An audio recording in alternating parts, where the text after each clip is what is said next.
Real. Every single parent wants their kids to be successful in life, academically, of course, professionally, personally. The common ingredient, the common denominator of your kid's success is their ability to connect with other people. And that doesn't mean to be liked per se. It doesn't mean to have this long list of followers on social media, but to be able to build a relationship, establish trust, communicate, and create healthy, meaningful relationships. Try to think of something more important to your kid's success than knowing how to build healthy relationships. I can't. Now, this week's question might seem simple, but it might be one of the most practical life skills your kid will ever learn. The question is this: what do you do to connect with others? And it might be an unconscious thing, but I can guarantee that your kid can become more effective at it. One of the things I've learned as a parent is strong relationships don't happen by accident. They require intention and time. I think connection is a skill, and it's built through not just practice, but modeling from us, in addition to self-awareness and making intentional choices. I want to establish that that's a picture of success for life for my kids. That learning how to connect with others in a really functional way to build healthy relationships is one of the critical parts of life. And here's what we know from research. This includes studies that we've done on the science of mattering, the self-determination theory.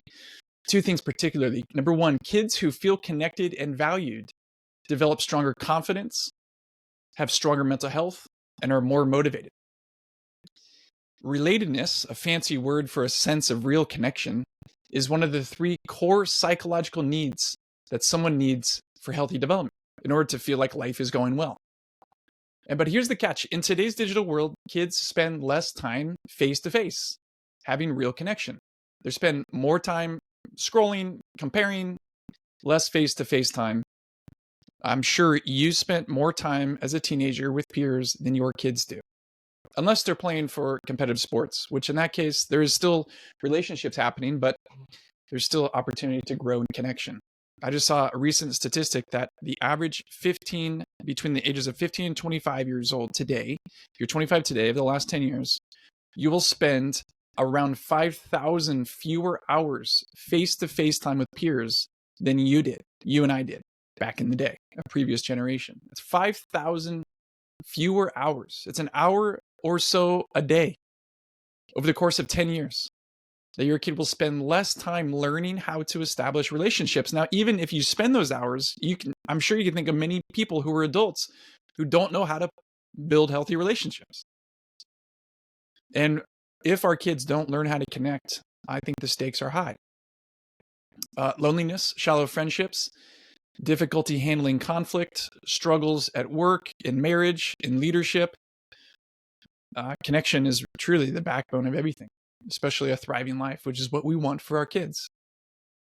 Kids who never practice how to connect, they will drift towards isolation or perhaps becoming like shapeshifters, wallflowers, people pleasers, doing anything to feel liked but never really feeling known.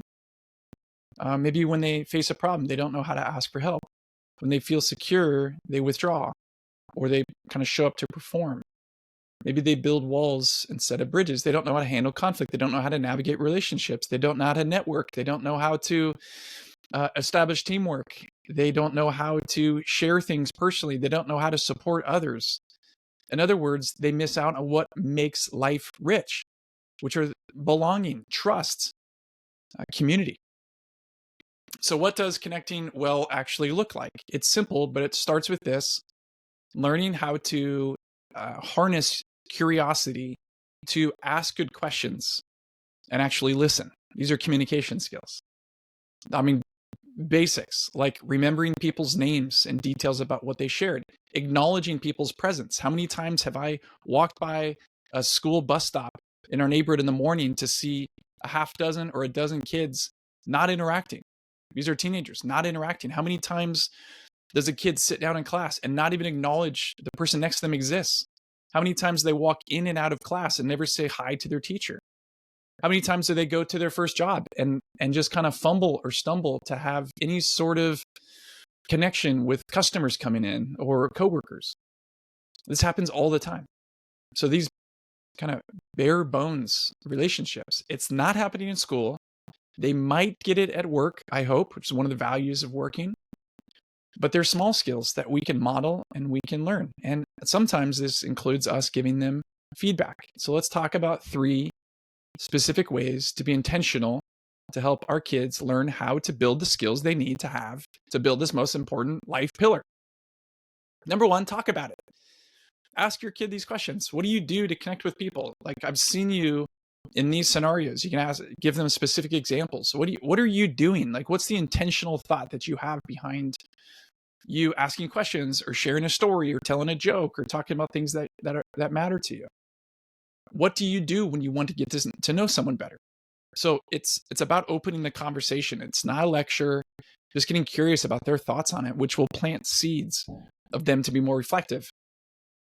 Second, I already mentioned this, modeling it for yourself, for them to see. So that includes inviting people over to your house. It includes allowing your kids to listen to your phone calls. It means you're intentional, even at the doctor's office, even at the grocery store, to engage with others, even if they cringe or they think it's annoying. You are establishing for them a vision of what life done well looks like.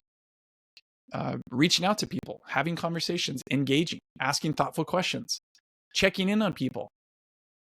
And then finally, practice together.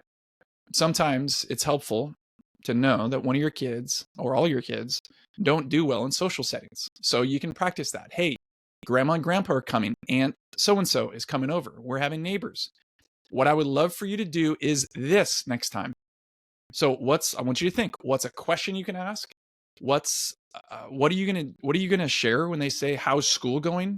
That's more than one sentence. When your grandparents come, what are 2 stories that you can share because they want to get to know your life? And then afterwards, debrief with them. So what did you learn about them? What did you learn about yourself? What was difficult? What was a little bit maybe awkward or uncomfortable? And what did you do well?